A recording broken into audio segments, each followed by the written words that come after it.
అంటే ఇప్పుడు మీమర్సే బాధ ఏందంటే మేము ఎవరినైతే ఎక్కువ విమర్శలు పాలు లేపామో వాళ్ళు ఎక్కడికో వెళ్ళి కూర్చుంటున్నారు. మేము మా పక్కింటి వాళ్ళకి కూడా కనీసం తెలియలేకపోతామని మీమర్స్ అందరూ వాపోతున్నారండి.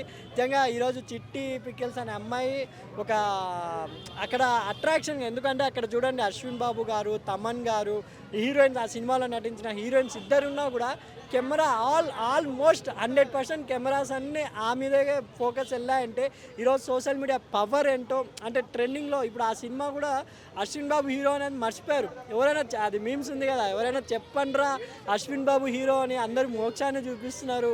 అంత బడ్జెట్ పెట్టి ఆ అమ్మాయి అసలు చిన్న క్యారెక్టర్ చేసిందా పెద్ద క్యారెక్టర్ చేసిందా అని తెలియదు. అసలు హీరోయినా సైడ్ హీరోయినా అని కూడా తెలియని టైంలో ఆ సినిమాకి హైప్ ఆ అమ్మాయి ద్వారా ఇప్పుడు వచ్చింది అనేది నా అభిప్రాయం. దీంట్లో 100% షూర్. ఎందుకంటే జస్ట్ అశ్విన్ బాబు అంటే తెలుసు, ఓంకార్ గారి తమ్ముడు, ఓంకార్ గారి దాంతో ఆయన పేరు సినిమా అనేది. కానీ సడన్గా ఈ అమ్మాయి కనపడేసరికి ట్రెండింగ్లో కూర్చునింది ఈరోజు.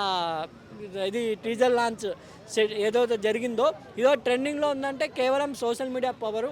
నిజంగా దాన్ని ఎంత బాగా యూస్ చేసుకుంటే అంత బాగా ఎదుగుతారండి.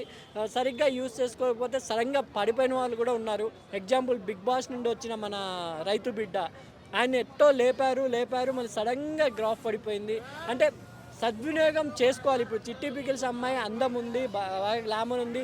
అది కాకుండా ఇక్కడ తెలుగులో విమర్శలు ఏంటంటే ఒక తెలుగు అమ్మాయి హీరోయిన్స్గా ఎదగలేకపోతున్నారు, అంటే మలయాళంలో నుంచి వస్తున్నారు, తమిళ్ నుంచి వస్తున్నారు అని ఇలా విమర్శలకి ఈరోజు ఆమె ఒక హీరోయిన్గా ఎదుగుతుందో లేదా సైడ్ క్యారెక్టర్ ఎదుగుతుందో వచ్చిన అవకాశాన్ని వాళ్ళ పిక్కిల్స్ మాదిరి చెడగొట్టుకోకుండా బూతులు కొంచెం తగ్గించి ఇప్పుడైనా కొంచెం ఒక పద్ధతిగా, అంటే హీరోయిన్గా అనే లక్షణాలతో ముందుకెళ్తే ఇంకా ఒక తెలుగు అమ్మాయి ఏదైతే ఎవరైతే మిమ్మల్ని తిట్టారో ఆ పికిల్స్ బిజినెస్లో వాళ్ళే మీకు చప్పట్లు కొట్టే మాదిరి మీరు సినిమా రంగంలో రాణించాలని మనస్ఫూర్తిగా కోరుకుంటున్నాను.